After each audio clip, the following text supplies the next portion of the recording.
an Israeli strike earlier today. Well, I'm not thrilled. I'm not thrilled about it. I don't have to do that. I'm not thrilled about the whole situation. It's not a good situation.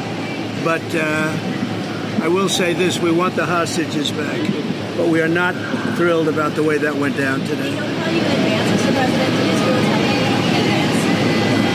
Well, you were caught by surprise. I'm never surprised by anything, especially when it comes to the Middle East. How did you learn about this?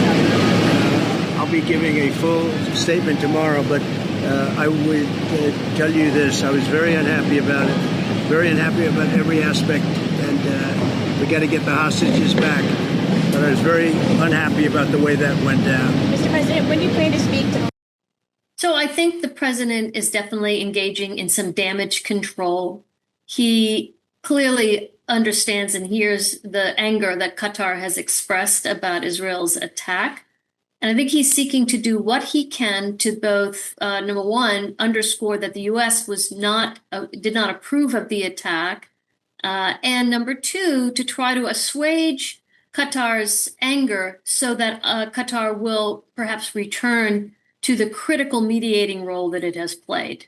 So the attack really does undermine U.S. credibility in the region, particularly in light of the fact that it was undertaken on Qatar, which hosts the largest military installation, U.S. military installation in the region.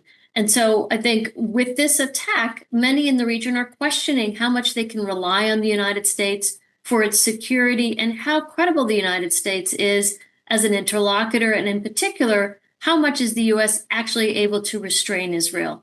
I do think it's credible that Israel could carry out the attack without prior U.S. agreement. In fact, we've seen this before. Last April of 2024, Israel undertook an attack against the Iranian consulate in Damascus. That was undertaken and surprised the United States. I think the attack will really undermine efforts by the international community, by regional actors to bring the conflict in Gaza to an end. Unfortunately, it makes the prospect of a ceasefire even more distant. And rather, I think we are going to see the prolongation of the conflict in Gaza. It may actually even get bloodier and more violent as Israel contemplates a major operation on Gaza City.